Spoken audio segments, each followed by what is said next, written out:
ഇനിയിപ്പോൾ വിഷുവിന് ഇനിയിപ്പോൾ അധികം ദിവസങ്ങളൊന്നുമില്ല. നമ്മുടെ സദ്യയിൽ നമുക്ക് ഒഴിച്ചുകൂടാൻ പറ്റാത്ത ഒരു കറിയാണ് നമ്മുടെ കാളൻ കറി. പക്ഷെ കാളൻ കറിയൊക്കെ ആകുമ്പോൾ എനിക്കോണം നമുക്ക് എല്ലാവർക്കും ഉണ്ടാക്കാൻ അറിയുന്ന ഒരു കറിയാണ് കാളൻ കറി. കാരണം സദ്യകളിലൊക്കെ വെച്ചിട്ട് ഏറ്റവും അത്ര നല്ല സിമ്പിൾ ആയിട്ടുള്ള ഒരു കറിയാണ് കാളൻ കറി. അത് നമ്മൾ മിയാ കിച്ചണിലേക്ക് ആയിരുന്നാലും നമ്മൾ അതിൻ്റെ വീഡിയോ അപ്ലോഡ് ചെയ്തിട്ടുണ്ട്. യൂട്യൂബിലേക്ക് ആയിരുന്നാലും നിങ്ങൾക്ക് കാളൻ കറിയുടെ ഒരുപാട് റെസിപ്പികൾ നിങ്ങൾക്ക് കിട്ടും. പക്ഷെ ഇന്ന് നമ്മളോട് ഉണ്ടാക്കുന്നത് ഭയങ്കര സിമ്പിളായിട്ടല്ല, നല്ല ടേസ്റ്റി ആയിട്ട് ഇരിക്കുന്ന ഒരു കാളൻകറിയാണ് റെഡിയാക്കാൻ വേണ്ടിയിട്ട് പോകുന്നത്. അപ്പം കാളൻകറിയിൽ ഞാൻ ഇത് ഏത്തക്കായ വെച്ചിട്ടാണ് റെഡിയാക്കുന്നത്. ചിലർ ഏത്തക്കായയും പിന്നെ ചേനയും കൂടിയിട്ട് ചേർത്തിട്ട് റെഡിയാക്കും. പക്ഷെ ഇവിടെ ചേന നമുക്ക് അങ്ങനെ ഫ്രഷ് ആയിട്ടുള്ള ചേന അങ്ങനെ കിട്ടാറില്ല, എപ്പോഴും ഫ്രോസൺ ചേനയാണ് കിട്ടാറുള്ളത്. അപ്പോൾ അതുകൊണ്ട് തന്നെ കാളൻകറി ഞാൻ വെക്കുമ്പോൾ ഞാൻ എപ്പോഴും ഏത്തക്കായ മാത്രം ചേർത്തിട്ടാണ് വെക്കാറുള്ളത്. അപ്പം നമ്മുടെ കാളൻകറി നമുക്ക് റെഡിയാക്കാം. കായൊക്കെ ഞാനിവിടെ ഓൾറെഡി ഞാൻ കട്ട് ചെയ്ത് വെച്ചിട്ടുണ്ട്. ഞാൻ നോക്കിക്കേ, ഞാനിവിടെ ഏത്തക്കായ ഇതേപോലെ ഇങ്ങനെ ചരിച്ചിട്ട് നീളത്തിലാട്ടാണ് കട്ട് ചെയ്തേക്കുന്നത്. നിങ്ങൾക്ക് എല്ലാവർക്കും അറിയായിരിക്കും കാളൻകറിക്ക് നമ്മൾ ഇപ്പോൾ ഇങ്ങനെയുള്ള കട്ട് ചെയ്യുന്നത്. ഇത് ഞാനിവിടെ കട്ട് ചെയ്തിട്ട് എപ്പോഴുണ്ടല്ലോ ഇതിനൊരു കറ ഉണ്ടല്ലോ, ആ കറ പോകാൻ വേണ്ടിയിട്ട് ഞാനിവിടെ കുറച്ച് മഞ്ഞൾ ഇട്ടിട്ടുണ്ട് കേട്ടോ, വെള്ളത്തിൽ ഇച്ചിരി ഉപ്പ് ഇട്ടിട്ടുണ്ടായിരുന്നു. ഇതിവിടെ ഞാൻ ഒരു വലിയൊരു ഏത്തക്കായ ആയിട്ട് എടുത്തിട്ടുണ്ടായിരുന്നത്. നമ്മുടെ നാടൻ ഏത്തക്കായൊക്കെ എന്ന് വെച്ചിട്ടുണ്ടെങ്കിൽ ഒരു 2 ഏത്തക്കായ വേണ്ടി വരും കേട്ടോ. ഞാൻ എടുത്തതിലേക്ക് നമ്മൾ എരിവിന് വേണ്ടിയിട്ട് 2 പച്ചമുളക് ചേർക്കുന്നുണ്ട്. ഇത് അത്യാവശ്യം നല്ല എരിവുള്ള പച്ചമുളക് കേട്ടോ. പിന്നെ നമ്മൾ തേങ്ങ നമ്മൾ അരച്ചിട്ട് എടുക്കുമ്പോഴും നമ്മൾ പച്ചമുളക് ചേർക്കുന്നുണ്ട്. അതുകൊണ്ട് ഇപ്പോൾ 2 പച്ചമുളക് ചേർക്കണുള്ളൂ.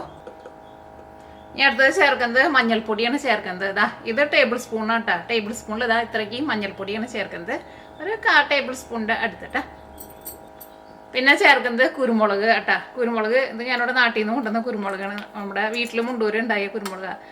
കാരണം കടയിൽ നിന്ന് വാങ്ങുന്ന കുരുമുളക് ചിലപ്പോൾ അത്രയ്ക്ക് സ്ട്രോങ് ആയിരിക്കില്ല. ചിലപ്പോൾ നമ്മൾ വീട്ടിലൊക്കെ നല്ല പഴുത്ത കുരുമുളക് വാങ്ങിച്ചിട്ട് നമ്മൾ ഉണക്കിയിട്ട് എടുക്കുമ്പോൾ നല്ല സ്ട്രോങ് ആയിരിക്കും. പിന്നെ കുരുമുളക് പൊടിച്ചിട്ട് വെച്ചിട്ടുണ്ടെന്ന് വെച്ചിട്ടുണ്ടെങ്കിൽ നാട്ടിലേക്കെന്ന് വെച്ചിട്ടുണ്ടെങ്കിൽ പെട്ടെന്ന് ഇതിനകത്ത് കട്ടയ്ക്ക് പിടിച്ചൊരു പൂപ്പല പോലെ വരും. ഇങ്ങനെ ഫ്രഷായിട്ട് പൊടിച്ചിട്ട് എടുക്കുക, അപ്പോഴായിരിക്കും ആ കുരുമുളകിൻ്റെ നല്ലൊരു ടേസ്റ്റൊക്കെ ഉണ്ടാവട്ടെ. അപ്പോൾ ഇതും ടേബിൾ സ്പൂണിൽ ഇത്രയ്ക്ക് എടുത്തിട്ടുണ്ട്. ഇതിലേക്ക് നമുക്ക് ആവശ്യത്തിന് ഉപ്പ് ചേർക്കുക. ഉപ്പൊക്കെ ഇപ്പോൾ ഒരു ഏകദേശം അളവിൽ ചേർക്കുക. പിന്നെ അത് കഴിഞ്ഞിട്ട് കറിയിട്ട് ലാസ്റ്റൊക്കെ ആകുമ്പോൾ ടേസ്റ്റ് നോക്കിയിട്ട് അതനുസരിച്ചിട്ട് ചേർത്താൽ മതി. ഇതിലേക്ക് നമ്മുടെ ഏത്തക്കായ വേവാൻ വേണ്ടിയിട്ട് ആവശ്യത്തിന് വെള്ളം ഒഴിക്കുക. ഏത്തക്കായ്ക്കൊക്കെ ആയിരുന്നാലും ഒരുപാട് വേവില്ല കേട്ടോ, കുറേ വെള്ളം കൊണ്ട് ഒഴിക്കണ്ട. ഇതിലേക്ക് കുറച്ച് കറിവേപ്പിലയും കൂടിയിട്ട് ചേർക്കുന്നുണ്ട്. ഇത് മൂടി വയ്ക്കുക. ഈ കഷ്ണങ്ങളൊക്കെ ഒന്ന് വെന്ത് വരട്ടെ. മൂടി വയ്ക്കുക. അപ്പം ഈ ഏത്തക്കായ നന്നായിട്ടൊന്ന് വെന്ത് വരട്ടെ. ഞാൻ പറഞ്ഞ പോലെ ഒരുപാട് വെള്ളം ഒഴിക്കരുത് കേട്ടോ, കാരണം കായ്ക്ക് അങ്ങനെ ഒരുപാട് വേവൊന്നുമില്ല. ഇനി നമുക്ക് ഇതിലേക്കുള്ള അരപ്പ് നമുക്ക് റെഡിയാക്കാം. ഞാനിവിടെ തേങ്ങ എടുത്തിട്ടുണ്ട്. ഇത് ഞാനിവിടെ ഫ്രഷ് ആയിട്ടുള്ള തേങ്ങ ആയതുകൊണ്ട് തേങ്ങ കൊത്തിയിട്ടാട്ട് എടുത്തേക്കുന്നത്. അപ്പോൾ ഇത്രയ്ക്ക് തേങ്ങ എടുത്തിട്ടുണ്ട്. ഒരു ഫുള്ള് തേങ്ങയുടെ ഇത് ചെറിയ തേങ്ങയായിരുന്നു, അതിൻ്റെ പകുതി എടുത്തിട്ടുണ്ട്. വലിയ തേങ്ങയൊക്കെ എന്ന് വെച്ചാൽ നിങ്ങൾ അതനുസരിച്ചിട്ട് എടുത്താൽ മതി. ഇത്രയ്ക്ക് തേങ്ങ കൊത്തായിട്ട് എടുത്തേക്കുന്നത്. ഇത്രയ്ക്കുണ്ട്. പിന്നെ ഒരു 2-3 കൂടി ബാക്കിയുണ്ട്. ഇതൊരു പിടി കണക്ക് തേങ്ങ, ചിരണ്ടിയ തേങ്ങ എന്ന് വെച്ചിട്ടുണ്ടെങ്കിൽ ഒരു 2 പിടി തേങ്ങ ചേർക്കട്ടെ. അതിപ്പോൾ തേങ്ങ കുറച്ച് കൂടിയാലും കുറഞ്ഞാലൊന്നും കുഴപ്പമൊന്നുമില്ല. ഞാനിവിടെ സാധാരണ ഫ്രോസൺ തേങ്ങ അങ്ങനെ വാങ്ങാറില്ല, കറിക്ക് വയ്ക്കുമ്പോൾ എപ്പോഴും ഫ്രഷ് ആയിട്ടുള്ള തേങ്ങ എടുക്കാറുള്ളത്. എൻ്റെ അടുത്ത് ഇപ്പോൾ ചിരവ പുറത്തായിരിക്കണം. അപ്പോൾ ഞാൻ വിചാരിച്ചു ഇപ്പോൾ തേങ്ങക്കൊത്തായിട്ട് എടുത്തിട്ട് അരയ്ക്കാം. അടുത്തത് നമ്മുടെ ചെറിയ ജീരകം ഉണ്ടല്ലോ, ചെറിയ ജീരകമാണ് ചേർക്കുന്നത്. ഇതും ടേബിൾ സ്പൂൺ ആട്ടാ. ടേബിൾ സ്പൂണിൽ 3/4 ടേബിൾ സ്പൂൺ ചെറിയ ജീരകം ആട്ടത്. ഈ തേങ്ങ അരച്ചിട്ട് എടുക്കുമ്പോഴും ഞാൻ കുറച്ച് കുരുമുളക് ചേർക്കുന്നുണ്ട്. ഇതേപോലെ മുഴുവനായിട്ടുള്ള കുരുമുളകാട്ടാണ് എടുക്കുന്നത്. ഇത്രയും. പിന്നെ ചേർക്കുന്നത് പച്ചമുളകാണ്. പച്ചമുളക് അരച്ചിട്ട് ചേർക്കുമ്പോൾ നിങ്ങൾക്ക് അറിയാലോ, നമ്മൾ കറിയിൽ ഇങ്ങനെ കട്ട് ചെയ്തിട്ട് ഇടുന്ന പോലെ ആയിരിക്കില്ല, അരച്ചിട്ട് ചേർക്കുമ്പോൾ നല്ല എരിവുണ്ടാവും. അപ്പോൾ അതനുസരിച്ചിട്ട് എരിവനുസരിച്ചിട്ട് ചേർക്കുക. അപ്പോൾ ഞാനിവിടെ 3 പച്ചമുളകാണ് ചേർക്കുന്നത്. ഇത് നല്ല പേസ്റ്റ് പോലെ നമുക്ക് അരച്ചിട്ടിടുക. ഇതെൻ്റെ നാട്ടിൽ നിന്ന് ഞാൻ കൊണ്ടുവന്ന മിക്സ് ചെയ്യുന്നുണ്ട് സുജാത. അപ്പോൾ അത് മിക്സിയിലിട്ടിട്ട് ഞാൻ ജസ്റ്റ് ഒന്ന് കറക്കി എടുത്തിട്ടുണ്ട്. അപ്പോൾ തേങ്ങ നമുക്ക് അത് പൊടിഞ്ഞ പോലെ കിട്ടിയിട്ടുണ്ട്. ഇനി ഉണ്ടല്ലോ, ഈ തേങ്ങയിലേക്ക് ഞാൻ ഒരു 3 കാഷ്നട്ടും കൂടിയിട്ട് ചേർക്കുന്നുണ്ട്. ഇത് വേണമെന്ന് വെച്ചിട്ടുണ്ടെങ്കിൽ ചേർത്താൽ മതി കേട്ടോ. അപ്പോൾ കുറച്ചുകൂടി നല്ലൊരു ടേസ്റ്റൊക്കെ ഉണ്ടാവും. നല്ല മൂത്ത തേങ്ങയൊക്കെ എന്ന് വെച്ചിട്ടുണ്ടെങ്കിൽ ചേർത്തില്ലെങ്കിൽ കുഴപ്പമില്ല, പക്ഷേ ഞാൻ അങ്ങനെ ചേർക്കാറുണ്ട്. ഒരുപാട് ചേർക്കരുത്, കറി ഭയങ്കര തിക്കായിപ്പോൾ. ഒരു 3 ഒരു നിർബന്ധമില്ല. അതിന് പകരം ബദാം വേണമെന്ന് വെച്ചിട്ടുണ്ടെങ്കിൽ 3 ബദാം ചേർക്കാം. ഇനി നമുക്ക് കാളൻകറിയിലേക്ക് വേണ്ടത് നല്ല പുളിയുള്ള തൈരാട്ട വേണ്ടത്. ഇത് ഞാനിവിടെ നമ്മൾ വീട്ടിൽ ഉറവൊഴിച്ച് വെച്ചിരുന്ന തൈരാട്ട. അപ്പോൾ ഞാൻ സാധാരണ ഈ വെള്ളം ചേർക്കാറില്ല, ഈ തൈര് ഒഴിച്ചിട്ടാണ് തേങ്ങ അരച്ചിട്ട് എടുക്കാറ്. ഇനിയിപ്പോൾ നല്ല കട്ടിയുള്ള തൈരാന്ന്, ഇത് നല്ല കട്ടി തൈരാണ്. അപ്പോൾ വേണമെന്ന് വെച്ചാൽ നമുക്കൊരു ഇച്ചിരി വെള്ളം വേണമെന്ന് വെച്ചിട്ടുണ്ടെങ്കിൽ ഒഴിച്ചു കൊടുക്കാം. തൈരാകുമ്പോൾ അറിയാലോ, നല്ല പുളി വേണം കേട്ടോ, നല്ല കാളൻ കറിക്ക് നല്ല ടേസ്റ്റ് ഉണ്ടാവുള്ളൂ. ഇതിന് നല്ല പുളിയുണ്ട് കേട്ടോ.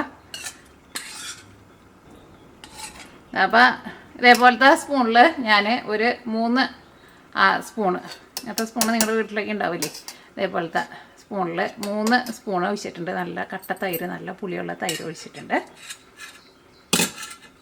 ഇത് നമുക്ക് നല്ല പേസ്റ്റ് പോലെ അരച്ചിട്ടെടുക്കാം. ഒന്ന് ഇളക്കിയിട്ട് കൊടുത്തോ, കാരണം ഏത്തക്കായ ആയതുകൊണ്ടുണ്ടല്ലോ, ഏത്തക്കായ എപ്പോൾ എങ്ങനെ കറി വെച്ചാലും പെട്ടെന്ന് അടിയിൽ പിടിക്കുന്ന സാധനമാണ് ഏത്തക്കായ.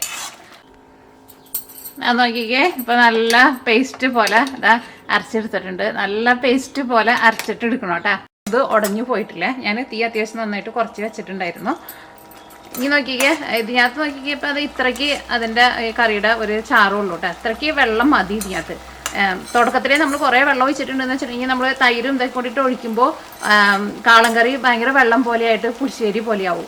അപ്പോൾ അത് വെന്ത് വന്നു കഴിയുമ്പോൾ അതാ നോക്കിക്കേ, കായ ഇതേപോലെ ഇങ്ങനെ നികർന്ന് കിടക്കാൻ ഇത്രയ്ക്ക് വെള്ളം നോക്കി അത്യാവശ്യം നന്നായിട്ട് വറ്റി വന്നിട്ടുണ്ട്. അപ്പോൾ ഇനി നമ്മുടെ കറിയിലേക്ക് നമ്മൾ ഈ അരപ്പ് ചേർക്കാൻ വേണ്ടിയിട്ട് പോകട്ടെ. ഞാൻ പറഞ്ഞ പോലെ കായ വെന്ത് ഒരുപാട് ഉടഞ്ഞു പോകരുത് കേട്ടോ. പിന്നെ നിങ്ങൾക്ക് ചിലവർക്ക് ചിലപ്പോൾ സംശയം ഉണ്ടാവും, ഇത് നമ്മൾ ഇനിയിപ്പോൾ കറിയിലേക്ക് ഒഴിച്ചിട്ട് നമ്മൾ കറി തിളപ്പിക്കാൻ വേണ്ടിയിട്ട് പോവാണ്. അപ്പോൾ തൈര് ചൂടാവുമ്പോൾ ചിലപ്പോൾ പിരിഞ്ഞു പോകുന്നൊക്കെ പറയുമല്ലോ. പിരിഞ്ഞ് പോണതിന് 2 കാരണമുണ്ട്. ഒന്നാമത്തേന് നമ്മൾ കാളൻ കറിക്ക് തൈര് എടുക്കുമ്പോൾ നല്ല പുളിയുള്ള തൈര് വേണം എടുക്കാൻ വേണ്ടിയിട്ട്. പിന്നെ പാലൊക്കെ നിങ്ങൾ വീട്ടിൽ ഉറവൊഴിച്ചിട്ടാണ് തൈര് ഉണ്ടാക്കണതെന്ന് വെച്ചിട്ടുണ്ടെങ്കിൽ ചിലപ്പോൾ പാല് നല്ല കട്ടിയുള്ള പാലായിരിക്കും. അപ്പോൾ ഈ പാല് തിളപ്പിച്ച് ചെയ്യുമ്പോൾ പാലിൻ്റെ മുകളിൽ പാട വരുമല്ലോ. ആ പാട നമ്മൾ എടുത്ത് വെച്ചിട്ടാണല്ലോ നമ്മൾ നെയ്യ് ഉണ്ടാക്കണത്. അപ്പോൾ തൈര് ഒഴിക്കാൻ വേണ്ടിയിട്ട് പോണതിന് മുമ്പ് നല്ല കട്ടിയുള്ള പാലാന്ന് വെച്ച് കഴിഞ്ഞാൽ അതിൻ്റെ മുകളിലെ പാട എടുത്ത് മാറ്റിയിട്ട് വേണം തൈര് ഉറവൊഴിക്കാൻ വേണ്ടിയിട്ട്. അല്ലെങ്കിൽ തൈര് റെഡി ആയിട്ട് വരുമ്പോൾ ആ നെയ്യ് ഓൾറെഡി ആ തൈരിലുണ്ടാവുമല്ലോ. അപ്പോൾ കറിയിൽ ഒഴിച്ചിട്ട് നമ്മൾ തിളപ്പിക്കുമ്പോൾ ഒന്ന് തിളച്ച് കഴിയുമ്പോഴേക്കും അതിനകത്ത് നെയ്യ് അങ്ങോട്ട് പെട്ടെന്ന് തൈരിലേക്ക് ആകുമ്പോൾ പെട്ടെന്ന് നെയ്യ് അങ്ങോട്ട് സെപ്പറേറ്റ് ആവും. അതുകൊണ്ടാണ് പിരിഞ്ഞ പോലെ വരുന്നത്. അപ്പോൾ അങ്ങനെ ചെയ്തിട്ട് വേണോട്ടോ കാളൻ കറിക്ക് തൈര് റെഡിയാക്കാൻ വേണ്ടിയിട്ട്. അപ്പോൾ ഈ നമുക്ക് ഇത് നമുക്ക് അരപ്പ് നമുക്ക് ഇതിലേക്ക് ഒഴിക്കാം. ഈ ജാറിൽ ഇച്ചിരി വെള്ളം കൂടി ഒഴിച്ചിട്ട് ഇച്ചിരി വെള്ളം കൂടിയിട്ട് ഒഴിക്കുന്നുണ്ട്. ഇനി മൂടി വെക്കണ്ട കേട്ടോ, ഇങ്ങനെ ഒന്ന് ഇളക്കി കൊടുത്തോണ്ടിരുന്നാൽ മതി. പിന്നെ ആ കറിയുടെ അവസാനമൊക്കെ ആകുമ്പോൾ വേണമെങ്കിൽ ടേസ്റ്റ് നോക്കിയിട്ട് നിങ്ങൾക്ക് ഇനിയിപ്പോൾ പുളി കുറച്ചുകൂടി വേണം, തൈര് കുറച്ചുകൂടി വേണമെന്ന് വെച്ചിട്ടുണ്ടെങ്കിൽ സെപ്പറേറ്റ് വേറെ രണ്ടാമത് തൈര് ചേർത്താലും കുഴപ്പമില്ല. മിക്സിയിൽ ഇട്ടിട്ടൊന്ന് അടിച്ചിട്ട് ചേർത്താൽ മതി. കാരണം നമ്മളെടുക്കുന്ന തൈര് ചിലപ്പോൾ ഭയങ്കര പുളിയുള്ളതായിരിക്കും, ചിലർ എടുക്കുമ്പോൾ ചിലപ്പോൾ അത്രയ്ക്ക് പുളി ഉണ്ടാവില്ല. അപ്പോൾ അതിനകത്തൊക്കെ ചെറിയ വ്യത്യാസം ഉണ്ടാവും. ഓക്കെ, ഇപ്പോൾ 2 മിനിറ്റ് നന്നായിട്ട് തിളച്ചിട്ടുണ്ട്. ഇനി ഞാൻ തീ ഓഫ് ചെയ്യാട്ടെ. ഇനി നമുക്ക് കറിയിലേക്ക് നമുക്ക് കടുക് പൊട്ടിക്കാം.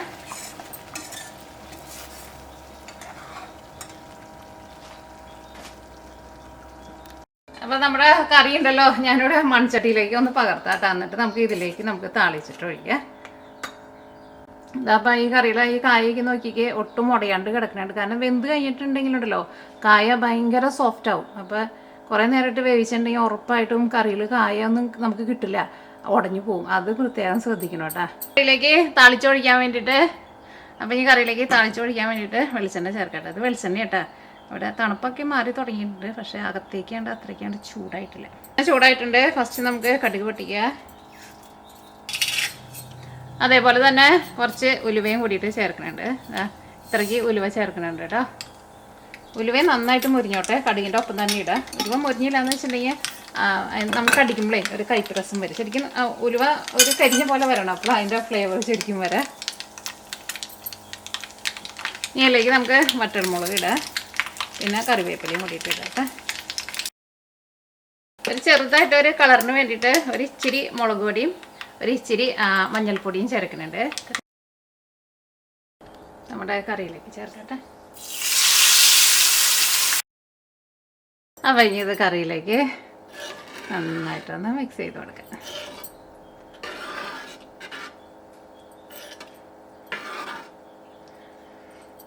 നല്ല മണം വരുന്നുണ്ട്.